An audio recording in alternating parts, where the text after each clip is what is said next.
The content presented in this medical lecture video is intended for educational purposes only. It is not a substitute for professional medical advice, diagnosis, or treatment. Always seek the advice of your physician or other qualified health provider with any questions you may have regarding a medical condition. Never disregard professional medical advice or delay in seeking it because of content presented in this video. Reliance on any information provided in this video is solely at your own risk.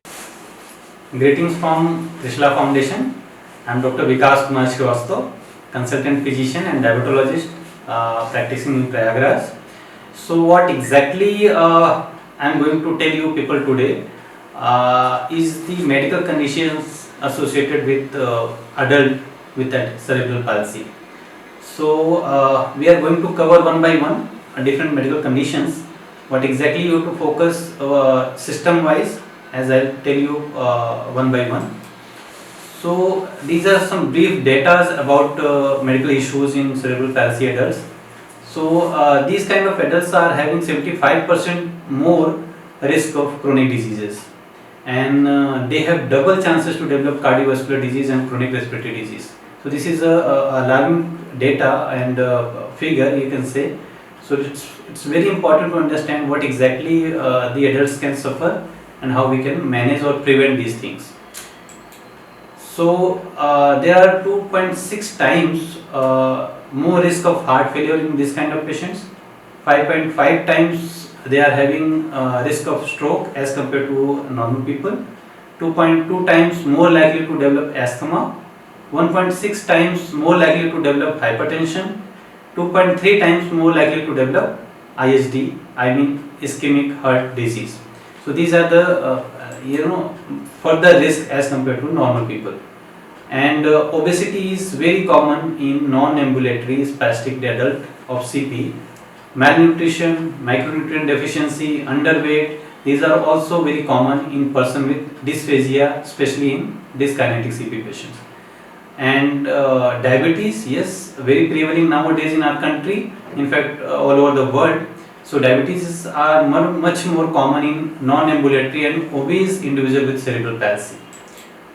So what exactly we can do? We can prevent somewhere, we can diagnose it early at some point of time, and we can take a proper treatment with good outcome with the specialist.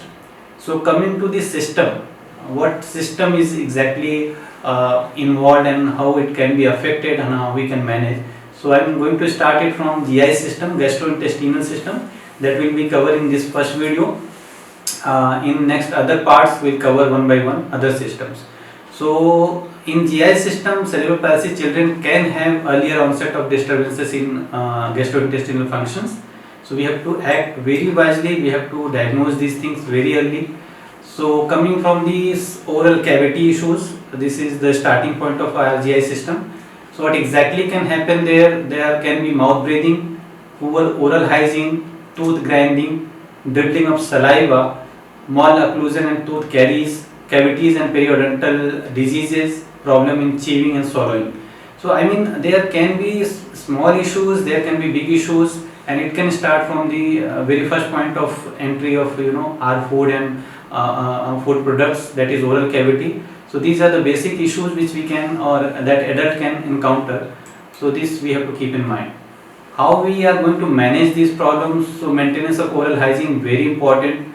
You should keep a check on oral hygiene of your child since childhood. Cleaning of tooth after every food, especially before going to sleep and after wake up, is very important. Dental and oral health checkup at regular interval. Yes, you should consult any dentist nearby and go for a regular checkup so that we can prevent these caries and further deterioration in oral cavity.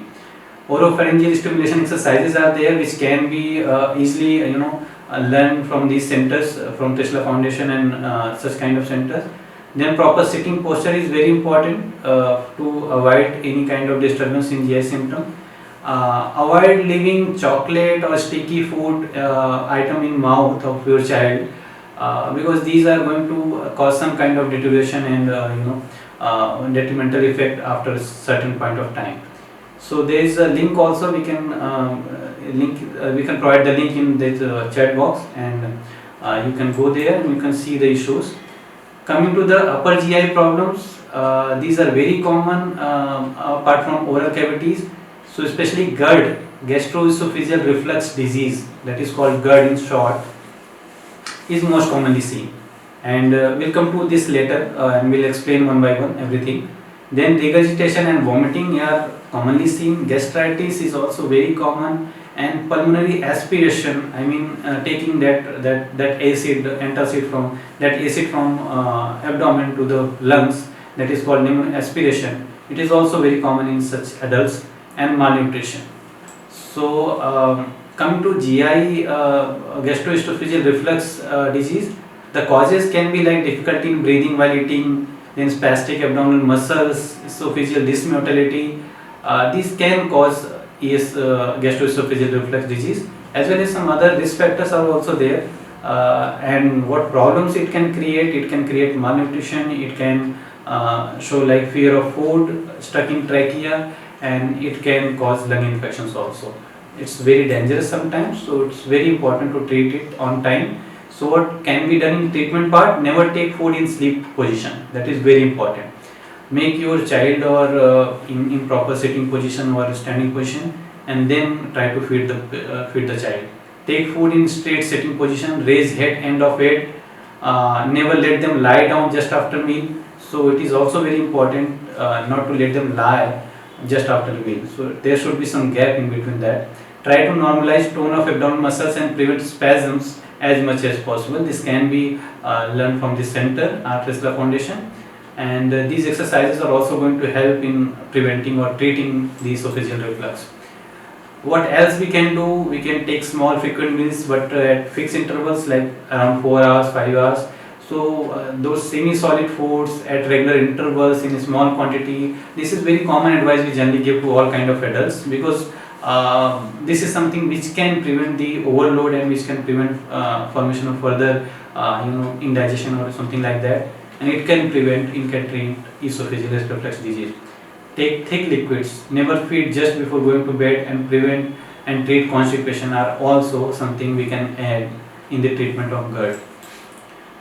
So very basic things I have explained you. I can point it one by one, like proper posture, sufficient time between dinner and sleep, start medicine for gastritis as advised by your doctor, avoid spicy, caffeine, very hot food, enteral feeding including rice stew feeding and gastrostomy are also recommended in severe cases where it is very much impossible to feed from oral mouth. So enteral feeding is something that tube we generally insert from mouth or maybe nose to the which goes directly to the stomach, and that feeding can be done from that. Or maybe we can make a hole or make we'll place a tube in the stomach and we can feed patients in those conditions. If person have problem of coughing, repeated aspiration, increased gag reflex, not able to take feed in sufficient amount, they need to be fed by rice tube. So such kind of patients can be put on rice tube feeding. Then malnutrition can be prevented by enteral feeding also if we are seeing that patient is not very much comfortable with the diet he is taking. So we can initiate enteral feeding and we can prevent the malnutrition. Coming to lower GI part, the lower area of our gastrointestinal tract. So the problems can be hemorrhoids, piles we generally know in general. Then fissures can be there, constipation can be there. So these are very common issues we generally see in such kind of patients. So constipation is very frequent problem. It happened because of lesser intestinal motility. So we can increase the motility with exercises, with proper food, high fibers in diet, and a bit dietary modification. So fissure and hemorrhoid can also be they are also very common in such kind of patients. And if constipation is there, they can the constipation can aggravate fissure and hemorrhoids.